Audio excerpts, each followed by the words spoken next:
সালামুন আলাইকুম। অনেকদিন পরে প্রায় 1.5 বছর পরে আবার সেই গঞ্জস কালচারাল পার্কে আসলাম একটু হাঁটতে দুজনেই। আলহামদুলিল্লাহ, শুক্র সকালে ভালো লাগছে এখানে হাঁটতে। তার ভিতরে এই মনের ঠিক থেকেই একটি কথা বারবার ওলট পালট খাচ্ছে, তা হলো ভিপি নূর সাহেবকে যেভাবে পুলিশ ঠুকে ঠুকে মারতেছিল, এই ব্যাপারটা আমার কাছে খুবই পীড়াদায়ক মনে হলো। কারণ যেভাবে বাঁশের লাঠি দিয়ে বড় বড় বাঁশের লাঠি দিয়ে ঠুকে ঠুকে মারতেছে, এভাবে মারতেছে, তাতে বিশেষ করে এভাবে তার বুকের উপর যে আঘাতগুলো করছে, মুখের উপর যে আঘাতগুলো দিচ্ছিল, তাতে মনে হয় যে না, আমরা বড় কোনো অজাগার সাপকে যেভাবে এরকম মাথার উপর আঘাত করি, ঠিক সেই রকমটাই চেষ্টা করেছে পুলিশ প্রশাসন। অত্যন্ত পরিতাপের বিষয়, পুলিশ প্রশাসন এই ধরনের মায়ের দেওয়ার কোনো অভিজ্ঞতা বা কোনো ধরনের কোনো কলা কৌশল তাদের মধ্যে আছে কিনা, এটা আমার জানার খুব ইচ্ছা। এবং আমি মনে করি এ কথা আমি নয়, শুধু সারা বাংলাদেশের গোটা মানুষই হয়তো এই ব্যাপারটায় প্রশ্নবিদ্ধ হতে পারে। কেউ বলছে, কেউ বলছে না।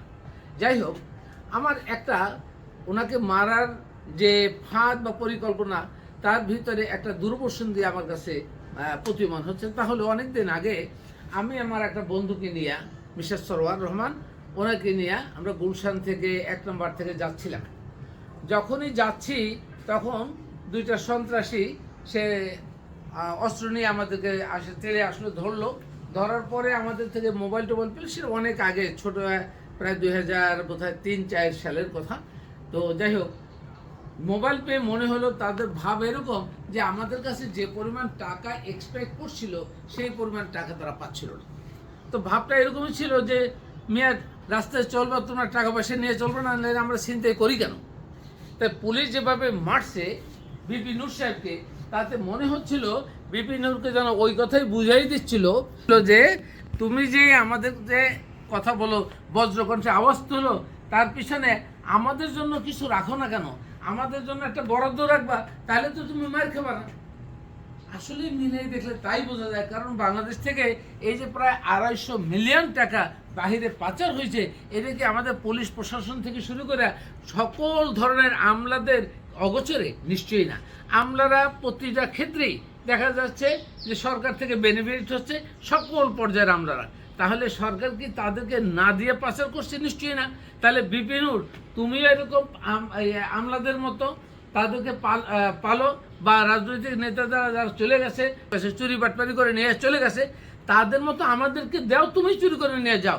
এই কথাই কি প্রশাসন বোঝাতে চাচ্ছিল কি না, এইটাই আমার কাছে সন্দেহ মনে হয়। সুতরাং আমি বাংলাদেশের প্রত্যেকটি মানুষকে বজ্রকণ্ঠে আওয়াজ তোলার জন্য বলছি, মানুষ এগিয়ে আসুক সত্য ন্যায় পথে। মানুষ দেখুন, ভিপি নূর সাহেব 2018 সালে প্রথমে যে কোটা আন্দোলনটা করলেন, সেই আন্দোলনের পরিপ্রেক্ষিতে আজকে কিন্তু আমরা একটা গর্বিত বাংলাদেশ আশা করতেছিলাম।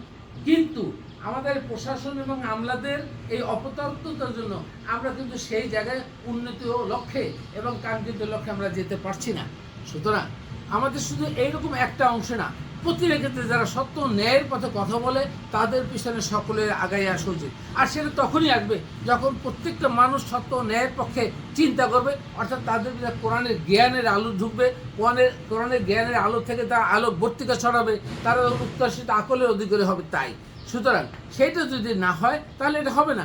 সুতরাং আমরা দেখছি প্রশাসন ও আমলাদের মধ্যে খুব ন্যূনতম সংখ্যক এই ন্যায়ের পথে যাওয়ার জন্য কোরআন জানে না, কোরআন জানার চেষ্টাও করে না। সরকারের পক্ষ থেকে কোনো চাপ নেই। সুতরাং আমরা এখান থেকে বলবো, প্রত্যেকটা মানুষ যেন সত্য ন্যায়ের পক্ষে যারা কথা বলে তার পিছনে আমরা ঝাঁপিয়ে পড়ে তাকে সমর্থন দেই। আপনারা যখন বিপদে পড়বেন তখন আপনাদের পিছনে মানুষ দাঁড়াবে। কারণ একটা কথা বলা আছে, দেখুন, কাফেরা কাফেরের বন্ধু, আল্লাযীনা কাফারু বা'দা আউলিয়া উবাদ। যদি দেখা যায় আমরা সমাজে তাকাই, প্রত্যেকে যারা অন্যায় করছে, অন্যায়ের সাথে অন্যায়কারী কিন্তু যুক্ত হয়ে যাচ্ছে বন্ধুত্ব। আমলারাও সেরকম যারা চুরি বাটপারি গেছে তাদের সাথে বন্ধুত্ব রক্ষা করছে। ইল্লা তাফআলুহু, যদি আপনারা তা না করেন, অর্থাৎ যদি কেউ মুমিন থাকে তারা যদি পরস্পর বন্ধুত্ব না হয়, তাহলে দেখা যাবে ফাকুন ফিতনাতুন ফিল আরদ, তাহলে দুনিয়াতে ফিতনা বাড়বে, ও ফাসাদুন কাবীর, তখন মহাবিপর্যয়। তো আমাদের দেশে এখন হচ্ছে মহাবিপর্যয়, ফিতনা বাড়ছে।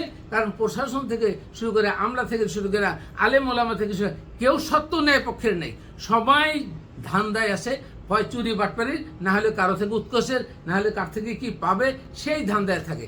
আমাদের আলেম ওলামাদের কথা বলি, যারাকে আমরা প্রতীক হিসেবে মনে করি, তারাও কখনো দেখবেন এই ধরনের যারা সত্য ন্যায় পক্ষে বজ্রকণ্ঠে কথা বলে তাদের সমর্থনে কথা বলে না, বরং তারা চুপচাপ বসে থাকে যে আমরা অথবা যারা চুরি বাটপারি করছে তাদের সামনে মিলাদ করলে যে তারা 5,000 টাকা দেয় কিনা।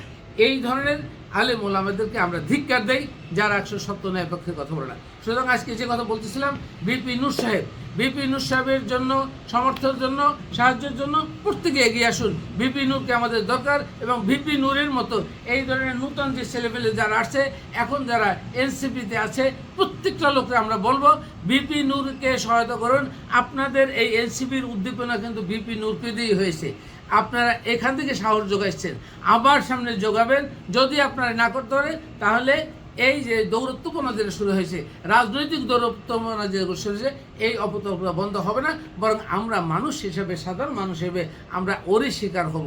সুতরাং আমরা প্রত্যেককে আমন্ত্রণ করব যে এভাবে বিপি নূর সহ প্রত্যেকটা মানুষ যারা সত্য ন্যায় পক্ষের কথা, তাদের পিছনে কথা বলুন, তাদের সাহায্য সহযোগিতা করুন, তাদেরকে সমর্থন করুন। আল্লাহ হাফেজ।